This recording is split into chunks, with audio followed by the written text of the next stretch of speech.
Mercedes, and yes, you are manifesting with Mercedes. So I get asked all the time about people feeling stuck. And I'm specifically relating to money.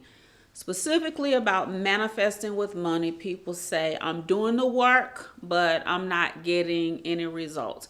You told me to write this 100 times, that's what I'm doing. You told me to do gratitude lists, that's what I'm doing. I'm doing everything you said do, everything other people who teach about manifesting, law of attraction, the secret, whatsoever. But I feel stuck. You see it happening for everybody else, but it's not quite working out for you. Now, some of you feel stuck because you're manifesting, but you're manifesting just enough. So I needed $1,500 to get this house payment caught up. Boom, I manifested it. Now I'm right back in the same situation. Yes, I needed to manifest money for a down payment. I did that, manifested just enough. Now I'm still paycheck to paycheck trying to make these car payments. Well, I want you all to know and understand completely is that your positioning as it relates to money is specifically impacting why you feel stuck. It's specifically impacting your ability to manifest. How you feel, how you view money, how you speak about where you are, it's extremely important. So manifesting this money so I won't get evicted versus manifesting this money so I have somewhere to live, those are two different positions. When you're calling forth money because you don't want you or somebody in your family to get put out on the street, that's a whole different energy, you all. That's a whole different vibration versus I'm manifesting this money so we have a safe home that's full of peace and love and joy. Your positioning is everything. If you're manifesting this money so you have food versus manifesting this money so we won't be hungry. Calling forth, creating your basic needs, whatever position you find yourself in, it's different. How you look at money, the energy that you put to it and bring from it is extremely important. Many of you are working so you won't be broke. Y'all, it's a difference in working so you won't be broke versus working so you have financial stability. It's a difference in working so you won't be broke versus working so that you can walk the pathway to wealth. Positioning is important also with sales, also with raising money. Some of you have difficulty asking for money. So then you have difficulty asking for the sale. Some of you have difficulty with asking for money. So then when it's time to lift the offering, as the old folks used to say, lifting the offering in church, raising the offering in church, raising money for a nonprofit organization. Look, you don't even want your kids to bring no Girl Scout cookie forms or no Boy Scout popcorn forms home. Why? Because you don't like to ask anybody for anything.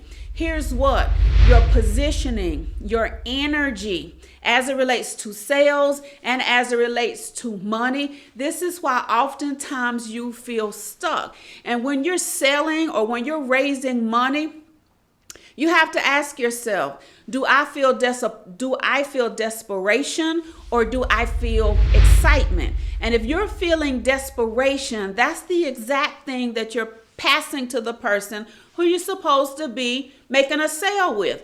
Don't nobody want to buy nothing from nobody who feels desperate. When you're raising money, if you feel desperate versus feeling excitement, people can feel that when you're raising money. And then whether it's conscious or whether it's subconscious, it starts raising red flags for them about whether or not this money is going to be used for what you say. Your positioning is extremely important. As it relates to money, do you feel hope or do you feel hopeless? Here's what: in churches all over this country are trying to figure out why people are fleeing the church house, why people are looking at church more online than they are actually filling the seats. And the question I often ask to pastors when I work with groups of pastors is, are you making people at the church feel hope, or do they feel hopeless? Listen, do y'all remember when the lottery in the United States of America got to its largest? It was nearly $1 billion. And there were literally people wrapped around buildings, down the street and around the corner, standing in line to buy a lottery ticket. And preachers and pastors use that all over this country, saying, oh, you're standing in line for the lottery, but you won't stand in line to come to church. Let me tell you why. Because they go where they feel hope. The lottery gives them hope of how they can help their mama. The lottery gives them hope of how they can help their sisters, their brothers, their community. If they're coming to your church and they don't feel hope, then we need to consider what is the positioning in the church house or any house as relates to giving money and as it relates to raising money. Do you feel hope or hopeless? Do the people you serve feel hope, or do they feel hopeless? People on the other end of your ask feel all of that. So we have to gauge where we are as it relates to money. And we've got to be honest about it. How do you feel about people asking for money? Whether it's you or whether it's somebody else. If you're uncomfortable when the preacher gets up to the podium and says, now it's time to lift an offering, you got a problem. Here's what.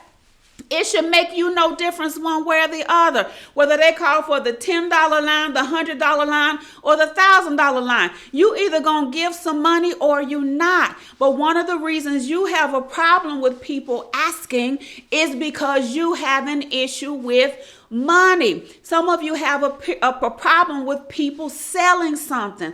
Listen, one of my best girlfriends is a Mary Kay lady. She can ask me as many times as she want to buy some lipstick. I'm either going to say yes, or I'm going to say I don't need no lipstick right now. Y'all have absolutely no issue with every single time you drive up to the drive-thru at your favorite fast food restaurant, they ask you, do you want to have an apple pie? Do you want to add an apple pie? Would you like to supersize it? You don't have any problem with them selling you something, but regular everyday people, you have an issue with it. It's because you're positioning on money. You shouldn't be irritated if somebody asks you to buy something, if somebody's raising some money.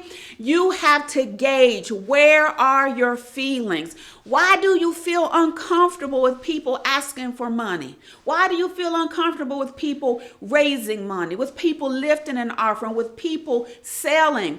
Many times you feel stuck because of your discomfort with money. And so now in every situation that you're in, whether you're giving or receiving, whether you're selling or whether you're buying, these feelings of uneasiness pop up. And part of the reason you feel stuck is because of the energy that you put towards money. Those feelings and that energy transfers, you all. That same uneasiness carries with you, whether it is in the earth realm or whether it is in the spirit realm. And here's what you need to know. If you have a problem asking, it is also part of the reason when you pray, you don't ask God for money. Too many of us have been taught we're not supposed to ask for money. We're not supposed to pray for money. And we're certainly not supposed to ask and pray for money for ourselves. Well, guess what? When you finally get to the point where you are at your dire straits, you're at your wits' ends, and then you do get down on your knees, bow your head, and you pray for money to God, then guess what?